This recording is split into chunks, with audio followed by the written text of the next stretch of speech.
भारत सरकार ने कोरोना की पहली लहर के दौरान 2 अप्रैल 2020 को आरोग्य सेतु नाम की ऐप लॉन्च की थी। दावा किया था कि इस ऐप की मदद से आसपास के कोविड-19 मरीजों के बारे में जानकारी हासिल की जा सकती है। यह भी दावा किया गया था कि ऐप कोविड-19 संक्रमण के प्रसार के जोखिम का आकलन करने और आवश्यक होने पर आइसोलेशन सुनिश्चित करने में मदद करेगा। खबरें बताती हैं कि आरोग्य सेतु ऐप का सरकार ने जोर शोर से प्रचार किया, इसे सभी के लिए जरूरी भी बताया। यात्रा करने से लेकर मॉल में घुसने तक इस ऐप को फोन में चेक किया जाता था। इस ऐप को लेकर काफी विवाद भी हुए, खासकर प्राइवेसी से जुड़े सवाल खड़े हुए। हिंदुस्तान टाइम्स की एक रिपोर्ट बताती है कि सरकार की contract tracing mobile application Aarogya Setu, जो कोविड-19 के खिलाफ नागरिक सुरक्षा का पहला हथियार था, कोरोना की दूसरी लहर में अप्रासंगिक हो गया। हालांकि कोविड वैक्सीनेशन के दौरान आरोग्य सेतु ऐप से भी वैक्सीन का रजिस्ट्रेशन हो रहा है।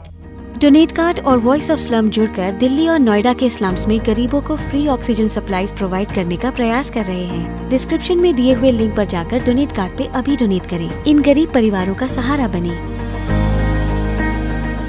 लोगों के अनुभव बताते हैं कि आरोग्य सेतु ऐप एक तरह से फेलियर साबित हो रहा है। कुछ लोगों ने लल्लन टॉप को अपने अनुभव बताए हैं। पीयूष राज ने लिखा, कोरोना की वजह से जब मैं हॉस्पिटल में भर्ती था, यह ऐप मेरे आसपास 500 मीटर के दायरे में एक भी कोरोना संक्रमित की उपस्थिति नहीं दर्शा रहा था, जबकि हॉस्पिटल में पूरे 70 मरीज कोरोना से संक्रमित थे। आशीष यादव ने लिखा, घर के 4 सदस्य को कोरोना हो गया और आरोग्य सेतु ऐप दिखा रहा था you are safe. Abhishek Singh ने लिखा, बिल्कुल ही फोकट ऐप है, एयरपोर्ट में एंट्री नहीं मिलती इसलिए रखा है, बाकी पूछो तो कोई काम का नहीं है। वहीं रेणु कृष्ण कार्तिक ने लिखा है, मेरे पति ने 17 अप्रैल को प्राइवेट लैब से कोरोना टेस्ट करवाया, 5 दिन बाद रिपोर्ट मिली, 15 दिन बाद जब हम कोरोना नेगेटिव हो गए तो आरोग्य सेतु ऐप हमें कोरोना पॉजिटिव दिखा रहा था। सोहन अली ने लिखा, इसको खुद देश के पीएम ने प्रमोट किया था तो हमने सोचा बहुत जरूरी और काम की चीज होगी, लेकिन ये तो वही कहावत साबित हुई कि खोदा पहाड़ और निकली चिड़िया, घोर निराशा हाथ लगी। चंदन नाम के एक यूजर ने लिखा, इस ऐप में एक्सेसिबिलिटी संबंधित समस्याएं हैं जो कि दृष्टिबाधित लोगों के लिए एक बड़ा चैलेंज है। ओटीपी की समस्या का सामना तो सभी यूजर्स ने लगभग किया ही है। कृष्णा किरोश ने लिखा, अच्छा होता तो आज भी मोबाइल में होता और आप ये सवाल ना कर रहे होते। हालांकि ऐसा नहीं कि सबका अनुभव खराब ही रहा, कुछ लोगों ने आरोग्य सेतु ऐप की तारीफ भी की। विष्णु प्रसाद सोनी ने लिखा, अपने हिसाब से तो मैं 10 में से 8 रेटिंग दूंगा, बराबर काम कर रहा है, वैक्सीन की बुकिंग भी इस पर किया और सर्टिफिकेट भी इसी पर मिल गया, ऑल इन वन है, बस सही से उपयोग करना आता हो। गोपाल हरी ने बताया कि अच्छा अनुभव रहा, आरोग्य सेतु को लेकर ज्यादातर लोगों का अनुभव खराब रहा है। अब बात कर लेते हैं कि अपने मकसद में कामयाब क्यों नहीं हुआ।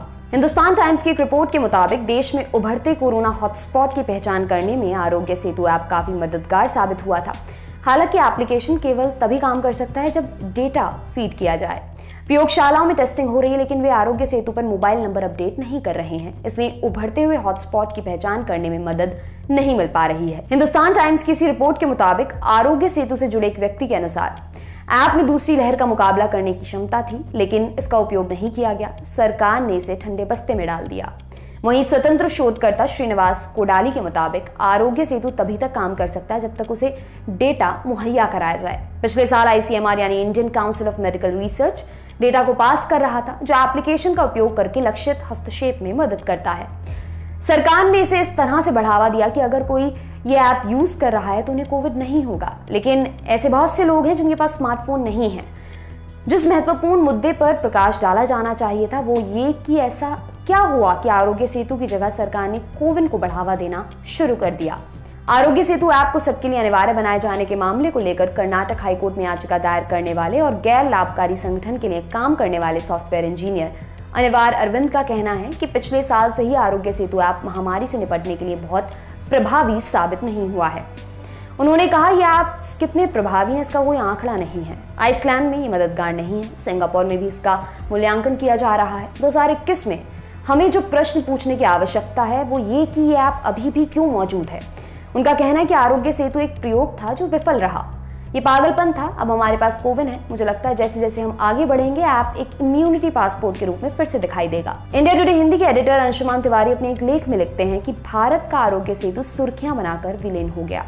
इसमें सूचनाओं की सुरक्षा बेहद कमजोर थी, लेकिन प्रामाणिक अध्ययन करने वाले मानते हैं कि ज्यादातर देशों में कोविड के वक्त जो डिजिटल सेवाएं बनाई गई, उनमें निजता और गोपनीयता को पूरी तरह सुरक्षित किया गया था। भारत में जब थोथी आत्म प्रशंसा के महोत्सव चल रहे थे, तब कोविड आते ही कई देशों में प्रमुख तकनीकी कंपनियां और सरकारी नियामक सूचना प्रबंधन, सेवा डिलीवरी और मॉनिटरिंग की नई प्रणालियां लागू कर रहे थे। इस तैयारी ने कोविड से उनकी लड़ाई का तरीका ही बदल दिया। आपके लिए तमाम जानकारी इकट्ठा की हमारे साथी डेविड ने। मेरा नाम है दिव्यांशी। शुक्रिया।